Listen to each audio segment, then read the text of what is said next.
The list goes on. If America were an actual democracy, sorry, it doesn't. Again, 2 in 3 Americans want European style America, a walkable neighborhood. But I want to be able to walk to Wawa, man, but I had to stop going because, like, okay, well, I'm saving my parents a ton of money not going, but I had to stop going because, like, I kept going at 3 a.m. when there were no cars. There are no crosswalks whatsoever to get there.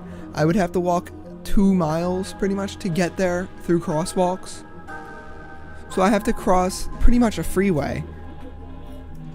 It's only 2 lanes, but it's the worst goddamn intersection you've ever seen. So there's cars coming from like 3 directions. It's not possible to get there during the day on foot. Might as well get an Uber. Why should I? It's like half a mile away from me. Not even. But, it's like literally sorry, a 2-minute walk. America doesn't offer that. The list goes on. It's If 4 minutes, America still. were an actual democracy, I don't think... Yeah, I don't think either, bud.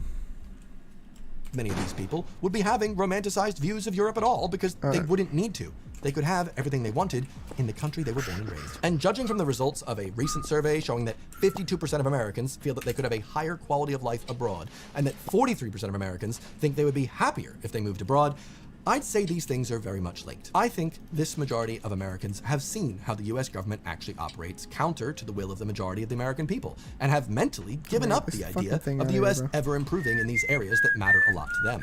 And after being continuously exposed through social media, as opposed to Hollywood, about how life in Europe actually is, and these basic freedoms that are enjoyed over here, I think many Americans are happy enough to ignore the perceived downsides of moving abroad. They don't really want to move abroad. They probably don't even want to learn a foreign language. But at the end of the day, they'd probably rather do that and all the other hurdles they have to go through, rather than have their family go bankrupt if they get sick, or get hit by a car, or get shot. Moving to a country in Europe, or really anywhere at all, won't solve all your problems, but it very well may solve one or two of the big ones that you actually care the most about.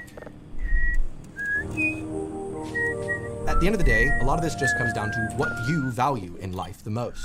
Certain things that you value will guide you towards certain countries and certain regions of the world where you can actually achieve those things. The other day I saw a thread on Reddit titled, "Americans who've moved abroad permanently, was it worth it to you? Would you recommend it? And how's your life now?" And the top comment on that really spoke to me, and I wanted to read it to you. US to Germany in 2017, never going back. Our work-life balance is incredible. We travel, have time for our kid, public health care, free daycare, free college for our son, there's reliable public transportation, and we can bike everywhere in the city. Cost of living is lower, quality of life is higher. There is very little violent crime, and we live 2 kilometers from a lake at the midpoint between several large public parks, and within walking distance of about 12 grocery stores, hundreds of restaurants, and a major hospital with cardiac and children's specialty departments. Today, we rode bikes to the grocery store, and then got cash and pedaled over to a sushi place for lunch, before riding bikes along the canal and stopping to relax in the sun and play on a swing set next to the canal. It's not easy, but it's been infinitely worth it for us. This is about a city in Germany, but this is also how I feel about living in London. I can cycle anywhere I want to, safely, along the canals, to visit friends or pick up groceries. I can hop on any type of train or bus I want, and if I get sick, I can head straight to the doctors and get help for free. I don't have to fear getting shot over a disagreement or have my child be shot when learning in school. And that is a big deal, to me at least. I could not do any of these things in the place that I was born and raised. I didn't move here for a higher quality of life because my understanding at the ripe age of 22 was that nowhere could possibly have a higher quality of life than America. It's the greatest country in the world. And then I experienced it, and now I can't go back. So would I say Americans romanticize life in Europe? No. I'd say Americans have finally stopped romanticizing life in America. If you're someone that views money and increasing the amount of money you have as the sole qualifier for quality of life, you probably won't like it in Europe. Who the fuck are y'all, bro? Or maybe, you'll find that money isn't as important a thing when all your needs are met, and you can just live your life. What was the line again? The pursuit of happiness. I think that's what it comes down to in the end of the day. And I'm just glad that I live in a country right now where I do have the freedom to pursue whatever makes me happy. Might not be as easy to get a job after I go to London because the network isn't there. I can get a job in London, but that's not where I'm going to live for the rest of my life. But before I wrap this up, let me just take a quick word to thank today's video sponsor, Incogni. So, if you didn't know, I actually kept my original American phone number when I first moved to the UK. I ported it to my Google account because I originally planned on moving back to the States. And the reason I bring this up is because I can see that America is inundated with spam calls and spam text at the moment. And that's because, well, a lot of their private data is all over the internet. Thankfully for me, I use today's video sponsor, Incogni, that work in the background to remove my private phone number, my address, loads of information that I don't just want all over the place, and they remove it in the background. Look how many different data brokers they have removed my data from recently. Insane. The line just keeps going up. Now, truth be told, full transparency, you have every ability to email these data brokers yourself and get them to remove your data. But there are quite a few of them, and so it is incredibly time-consuming if you want to take back control. That's why it's nice to just let Incogni work in the background and do it for me. That won't affect continuity. Just like the spam calls won't affect me. So if you'd like to take back control of your private data, sign up today at incogni.com/Evan Edinger, and you can even get a nice discount. My link is in the description. So thank you very much to Incogni for sponsoring. Now, let me wrap this up. This is a video I've considered making for a really, really long time, and every time I tried to get started on it, I would end up taking an entire section of the video out and just making a video about that. That's how my healthcare video came to be. That's how my supermarkets video came to be. It's pretty much how most of my videos came to be. And at this point, I was just like, you know what? I want to compile everything that I really feel about my move and all the benefits that I feel like I've had, and just put them into one thing. So one thing I feel like a lot of people ask is like, well, what did your family think? And it's like, well, yeah, my mom cried. She was like, but how could you ever want to leave America?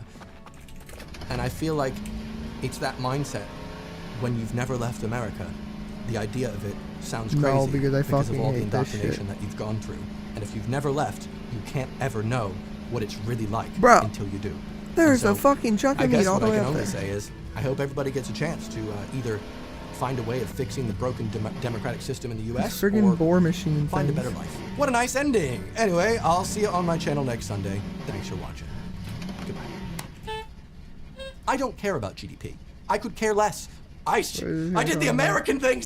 UK housing developers have been scamming the public for ages United in more ways Kingdom's than one, but I think we politics might just be videos. coming up to an I don't even inflection live point. there. Let me explain. Controlled descent. Never mind. Okay, I fucking hate how this thing That still just counts. spins out all the Here's time, a bro. quiz. What is one thing that the UK Not government could annoying. do that could, say, turn around the housing crisis? If you answered, maybe build more housing, congratulations, you are more intelligent than most I people still want to working know in what the that UK blue thing government. that fell out of the Now, sky was. let's just say you live in an older home. You could say I have to you go have back to fix it several up every now streams and to know then, where and it actually that's to be went. expected, but the essentials are down pat, right? You've got 4 walls, you got a floor, you got a ceiling, Okay, you got some I'm just gonna let utilities, this thing plumbing, charge. electricity. You live in a first world country after all, right? Right? The problem these days is that UK developers aren't really interested in building a home that lasts as long as yours, or a home in general. You see, most UK developers are interested in building profit, and accommodation is merely a means to an end. Why build a home that lasts 100 years when that cuts into shareholders' profits? How about 50? 50 is probably good enough, right? But you could actually squeeze a little bit more money out of the public if you did 20 years. 10? Here I 4 years, perhaps? Imagine buying a house and putting your entire life savings into it so that you and your family, your loved ones can have a stable place to live, but having it completely fall apart within 4 years. And I'm not talking about buying some sort of fixer-upper house on the Load-bearing outskirts of Wakefield. stick. I'm talking about buying a new build in the country's capital. That's the state of UK housing at the moment. Hi, my name is Evan Edinger, everyone's favorite property YouTuber. And the state of UK housing is absolutely appalling, but there might be some hope around the corner. Let's look at a new build development in London. Fears grow as troubled Camden flats deteriorate. All right, let's look at the first line here. We've got, we're just scared it's going to collapse one day with us in it and we'll die. Wow, that's quite a strong start. This comes from a resident who bought the flat in 2019, a mere 4 years ago, once envisioned as a sanctuary for its leaseholders, more on that later, has become a nightmare and is effectively worthless. A story we've heard more and more on this channel. Oh my god, just looking at the photos is just abysmal. This looks like my friend Kim's house. I think Juliet's the one fuck-ass one off in the distance. Kim, how old is your flat? How old is your house? When do you think that was built? I'm pretty sure it was 1920s. Okay, that's when the Chiswick house was built, 1920s as well. Big year for houses. Yeah. Well, I think lasting 100 years is pretty good. It's not bad, is it? Because this one lasts 4 years. So that's the difference. Kim's flat's 100 years old, so maybe things are just going wrong. That's fair. 4 years old, we've got the roof falling apart here. Not just a concentrated problem in one person's flat. Most people that live here are having this sort of issue. Even in the common spaces, we're having issues where the leaks are just causing the flat to fall apart, ceiling coming out near the lifts. It's just awful. And these people have put in their life savings to buy these places. 700 to 900,000 pounds for these flats. Lord, near £1 million that within 4 years, you're in dismay, feeling like you're going to die in your flat because it's just going to fall apart. Now, your first question to these people might be similar to a comment left by a Tory when you offer any way Julia's of still up possibly here on the improving the top, country. that's right. Why don't you just leave then? Well, it's not so easy. You see, they had structural engineers visit the properties and realize, oh yeah, this is actually unfit to be lived in, and therefore they've rated the value of the properties at 0. That's right, a big old goose egg. Can't sell a property when it's worth £0. So the people that put their life savings into these flats have found that it's now worth £0. They can't move anywhere else. They can't just sell it and move on. They're basically stuck here in a flat that they are terrified is going to kill them. And I don't think that's too hyperbolic when you look at the photos and just the quality of this developer. And I know some of the more astute among you are probably already shouting at your screen, oh, Evan, you are being hyperbolic. In fact, what about the National House Building Council Insurance, the NHBC? All right, for those of you unaware, when you buy a new build as a consumer, you are meant to be protected for that purchase for up to 10 years. The first 2 years, you are protected in terms of if anything goes wrong, the developer has to fix it for you. And for the next 8 years, you are then protected by this insurance scheme. This is to protect consumers just in case anything like this happens to come up. Not for anything that you've done wrong, but in terms of the building materials or things that are structurally unsound, that can be covered by the NHBC insurance. Now, this is in theory what's meant to happen. However, you're forgetting about that big giant scam, biggest scam in all of the UK. The leasehold like that's system. really gonna Now, happen. the Maybe- NHBC well, I don't insurance does apply to leaseholders like myself, but boy, does it make it just a bit more Nail difficult splitting, to get fuck. anything done. See, leaseholders, we don't own anything. We are leasing the ability to live in the flat under which the freeholder owns the property. And they are not in charge of fixing anything. That is all down to the leaseholders to do all this sort of thing. Now, when it comes to the NHBC insurance, the people that have lived here have been desperately trying to get that claimed. But the insurance provider of the developer has been like, they're kind of fighting him on it. They've had to spend hundreds of thousands of pounds of litigation fees to try and get their money back, to try and leave this flat, but doesn't seem to be doing much. Luckily, thank God, we finally got a Tory minister stepping up to the plate. Michael Gove, the Minister of Levelling Up. He stopped by this development, and thank God he put his foot down and he said, he finds this sort of thing unacceptable. Yeah! Sometimes you get Tories in there and they'll slap a company on a wrist, maybe give them a little fine, unless they're like, friends with them and they make money from them through collusion and corruption. However, in this case, we've gotten even a level down from that. Just a little, hey, this is unacceptable. Oh man, I bet the developer is so scared right now. They have a Tory minister saying it's unacceptable in the news. Oh gosh, what are they gonna do? Fall, just like they've already been doing. Oh, level up those consequences maybe. So yes, this is an ongoing legal battle at the moment. These people are fighting for their lives, but nothing is actually changing at all. We'll have to update you on that when it happens. my Yikes. nails Well, this is the quality for disintegrating. luxury accommodation in the country's capital. How much worse could it be when the accommodation is deemed great. not so luxury for those maybe a bit less well off? The word affordable comes to mind. Some would say living in a shipping container is pretty cool. Others might disagree, but you can argue that it would be significantly cheaper to just put some shipping containers around and convert them into homes rather than building new ones, depending on how you do it. Now, it also could attract some more artsy folk, like the people that live here in Trinity Buoy Wharf in the first ever container city.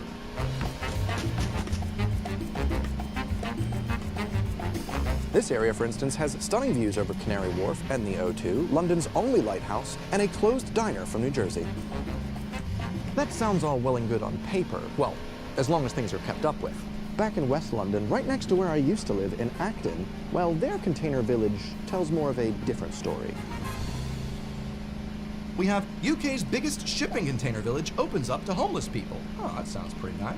Made of refurbished shipping containers, the bold scheme will give 290 people registered as homeless with Ealing Council a roof over their heads just in time for Christmas. Oh boy, a Christmas miracle. Ross Gilbert, the one in charge of this whole project, said, "We are committed to playing our part in addressing the housing crisis." All right, that sounds good.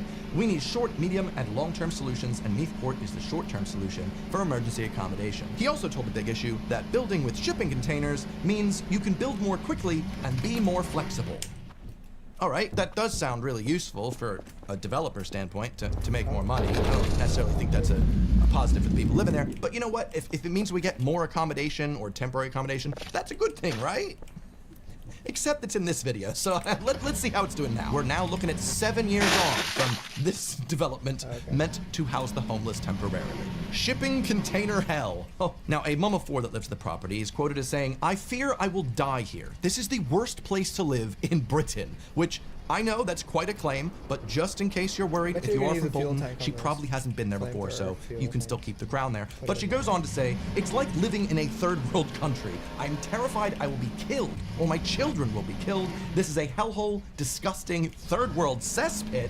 Ooh, prostitutes everywhere, pimps everywhere, people openly having sex, crack addicts everywhere." And the worst part is, she's not exaggerating with this. There are claims like this coming from so many of the people that have been subjected to living here in this temporary space. The borough of Ealing just kind of shoveled some homeless people in here and then just left them there and forgot. The photos are grim. This is from one day of leaving out a cockroach trap.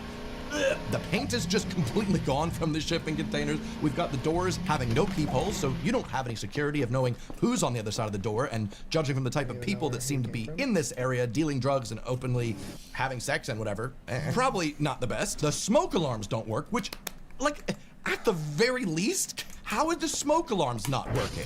That's such a basic thing. A different resident named Mel said she's seen everything from men defecating in the open to, yet again, people having sex in the bin area.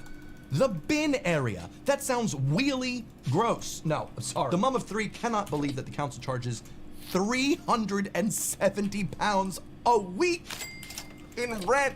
I paid less to live in Peckham with my friend Dodie like 9-10 years ago. Obviously, it's a different era, all right? It's been a decade nearly, but Jesus Christ, I had a working fire alarm and Peckham ain't that bad. Now, luckily, pretty much solely due to all the media attention this specific development has been getting, Ealing Council has promised that they're going to be rehousing everyone that currently lives here and getting rid of this project. So how long was the lifespan of this place again? Oh, 7 years. All right, so developers step in, use a lot of cheap building materials, get paid a pretty penny from the council and therefore the taxpayers of Ealing Borough. And what do we get for it? A paltry 7 years of living in a shantytown hellhole described as worse than living in Congo. In London. But hey, at the end of the day, at least the developers made a lot of money out of this, so maybe we can just build another one, and then see how long that lasts, see how horrible that gets. And then we can give a different developer to it, and then see how long that one lasts. It'll be really funny. More new build houses worth over £40 million to be demolished at Darwin Green in Cambridge. Oh, seems like there's been a few defects found in 83 of the houses built. What type of defects would cause a demolition to have to take place? Foundational problems. All right, so the developer in charge of building all these flats, all these houses in Cambridge, couldn't even do the foundations correct. And now, guess what? £40 million worth of houses just gone. 83 gone. Oh man, if only they had thought to make sure the foundation wasn't Developers said in June it was just a small number of unoccupied homes that did not meet our usual high standards. Oh really? Your usual high standards that had 83 houses having structural foundational problems? Oh, of course. Of course, of course. It's always met to your high standard. Listen, I think of all the purchases that one makes, housing really should be built up to a higher standard. And no, I'm not talking about having luxury designs or having amenities through the nose.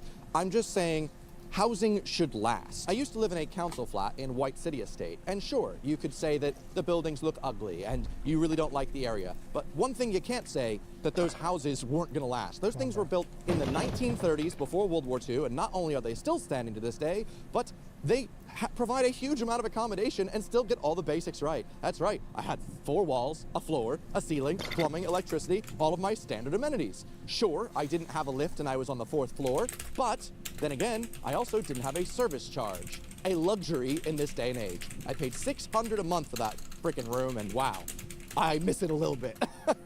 The issue is, nowadays, UK developers have come up with a cavalcade of ways to scam the people buying their properties, but it involves waiting until after the money has changed hands. You see, as a developer, you want to build a tower block, you've got two options. Option one, build a very high-quality tower block using the best builders, the best building materials, high-quality plumbing and electricity. This way, you can front-load your costs, and when the building comes into disrepair many years down the line, it won't cost as much to keep it up. However, that's quite expensive, right? That's not going to get you a lot more profits, and it's going to be harder to price that accurately to balance all the profits you want while also building more affordable housing. So why don't you go with option two, the one that most developers that I've seen enact? Option two is genius, really. Use the worst quality building materials you can imagine. Just hire the builders that you can off the cheapest website. Don't even check that they have any credentials. Just bring these people in. In my development, for instance, in my building, at some point, I had the neighbor downstairs come to me like, hey, you have a flood in your house? It's dripping all over my floor. And I was like, oh my God. So I removed the plinth from under my sink and I find some presents. The builders just threw their rubbish in there. They had some meal deals, some leftover croissant. Cool. Thank God I didn't get any rodents, but that's the quality of builders that we've come to expect now in these new build developments. Why pay for quality ones when you can just get these shitty ones that just do whatever they want, hide their mistakes, and nobody really cares about the quality? But Evan, you say, I don't understand. How does that make them more money? Won't they have to then pay to fix all these problems later on? Oh. I think No, that the leaseholder has where to pay. you live That's why and they your sold gripes with where you leasehold. live is highly That's the whole subjective, point so I of the don't think that leasehold there's that scam. much that You can see, be as a said. leaseholder, let's just say you But have a it's not complaint good. about a leak in your ceiling, or about the Not lifts much not of a parent. working, or about the amenities that you pay for never being available, or about hot water in your development never being available despite the fact that you pay an extreme amount of money to live in this fancy development. You know, standard don't think quality it's of as cut life and dry things. as the United Well, States is the worse developer than will be the like, UK. oh, But so sorry, it's not as we cut and totally dry as didn't the expect United this. States is better Let's than call the up the UK. Fixie Boys. The Or Fixie they're Boys both the that are same. actually our own men that we pay from a separate company to make sure that we are basically giving I thought I ourselves knew money. Okay, but they still have to pay for that, right? For those people's time? Why is the door that far off? No, not really, because those people that come to Yeah, fix shake it, puzzles, yeah. they get charged, and that money comes out of the service charge. Oh. Okay, that's Wow. right. This So map that means isn't that just all the people straight that back. live here, the leaseholders, are paying to fix for the sins 'Cause of the this bad fucking building ga- quality. this map was designed by a now you're getting goddamn it. That genius. is the leasehold scam.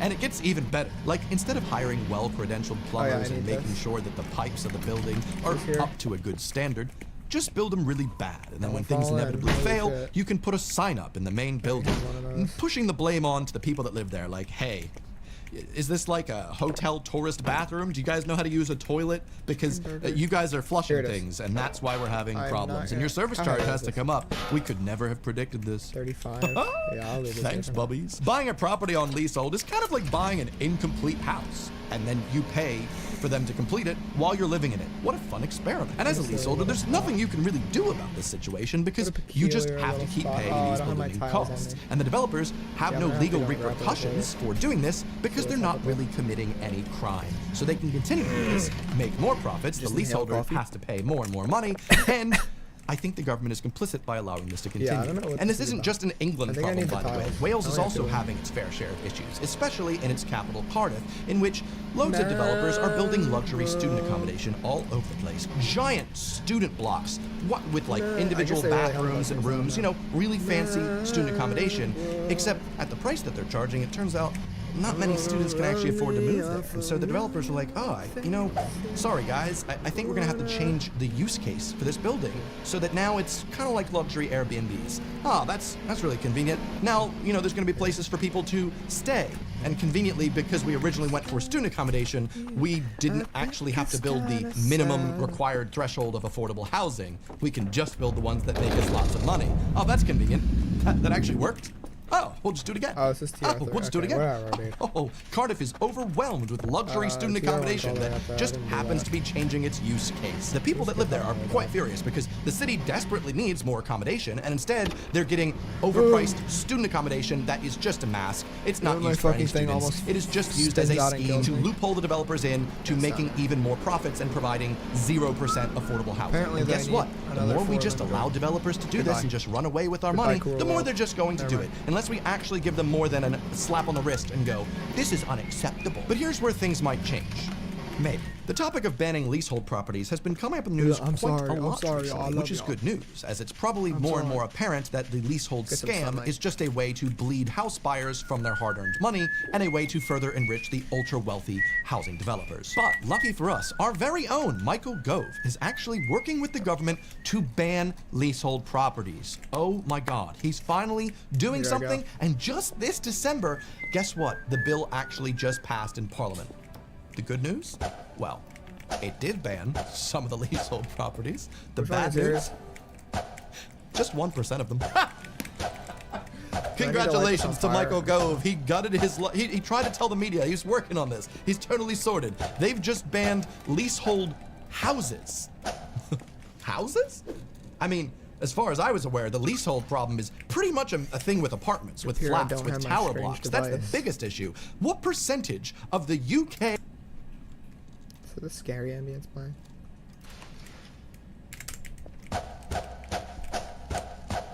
What is this?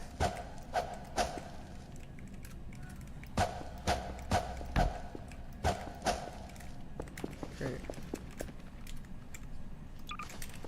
Fucking block this thing up, bro.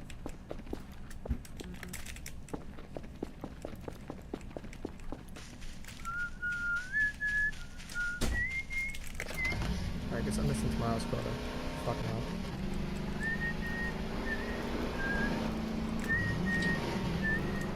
You'll remember what, bro? This is a rather empty spot of the map. Even then, it still just looks nice. It's just pretty. Dude, imagine this with Call of the Wild visuals. Call of the Wild. I'm glazing a little bit, but Call of the Wild looks fucking great, honestly. Ooh. It doesn't count as a front flip if you touch the ground, I guess. I'm holding us.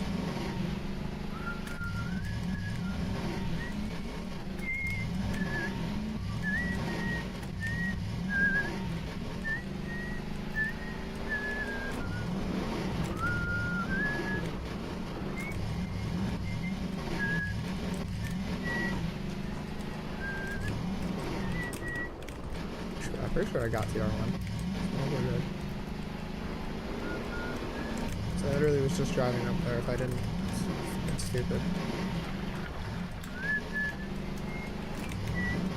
Alright, so get a lighter. Hey, pedonas. Isn't that a quackity thing? I don't know where I put my other lighter anyway, so I do need that. Also, a crank flashlight. I'll get that next. That's my next purchase. My next purchase. No, I got a purchase already. Yeah, we're good. Mad World. And I might as well go my Kerfer. I didn't mean to do that. Yeah. I don't know. Wait, bro was active this whole time? Oh, do not break. Okay, well. Herculean strength, I guess. Cool. Alright, bro. I'm still yet to clean up the base fully. Okay. I'm still yet to fully clean up the base. This does not look clean, but at least this is the crafting corner and not like just straight diarrhea junk. I was like, damn, 500, but it's just the suit.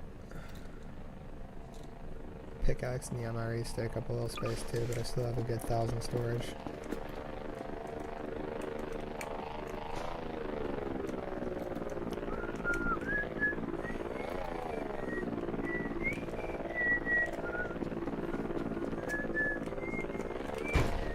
Pevco Light.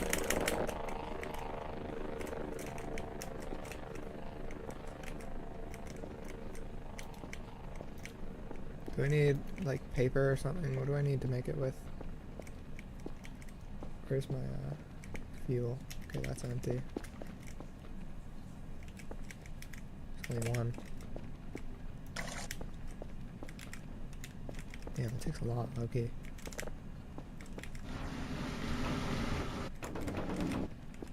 Okay, what do...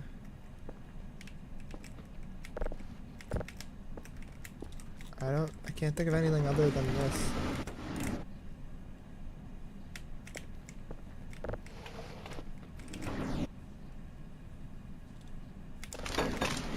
Okay.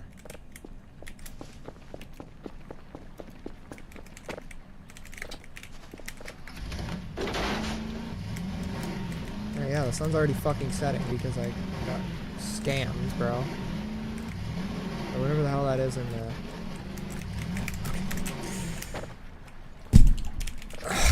Didn't even make a slam sound. Didn't even give me the fucking company. Can't have shit. Can't have shit in Sweden or wherever the hell this game takes place. Low-key, Sweden might be a good location. Some rural, geothermal, right? I would imagine there's some... Where's that one country that has so much hot water? Is that like Ireland or something? Or like Switzerland? Yeah, it's Switzerland, I think.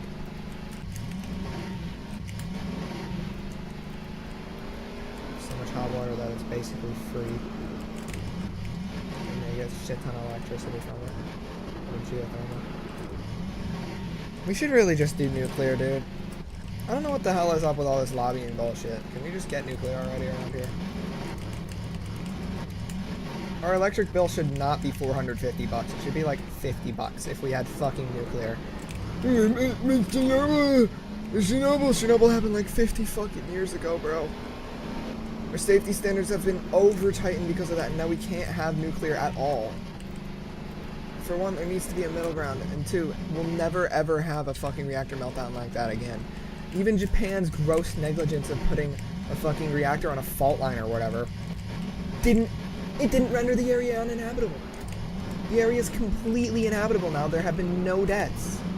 The raised amount of radiation doesn't matter because we're already being exposed to background radiation 24/7, and there's a margin where it doesn't really matter if you're exposed to radiation or not because your risk of anything doesn't increase.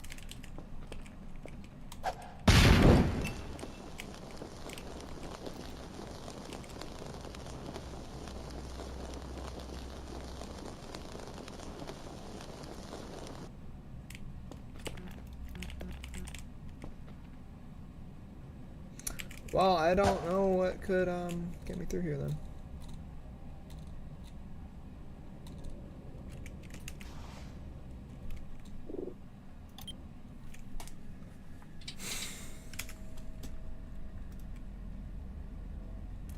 I'm gonna look up Den. Word for it. In 2021, Saudi Arabia committed to taking action. We will set and surpass new goals for how to protect the environment and our future. As the world grapples with the climate change and the urgent need for eco-friendly solutions, Saudi Arabia has emerged as a visionary nation. A desert-covered nation, once known for its oil reserves, is leading the way towards a greener future. Spawn at the cave. Okay. Low-key, that coffee just ran through me. I cannot go. That's what they're called, anti-breathers, those fucking things.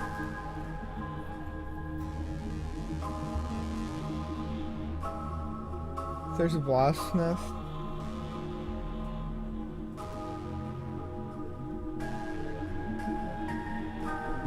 We can use hay.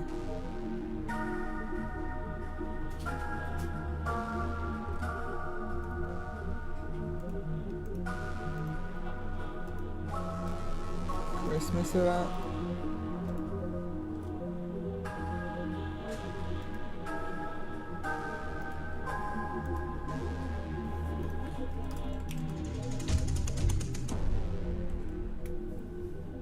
Oh, okay. 6 p.m. I have to go in at 6 p.m. and leave before. Okay. It's the anti-breather. That's what's up with it. Mild spoilers, but I need to know this. I was figuring it was just going to leave the cave at the night. I probably should have just waited.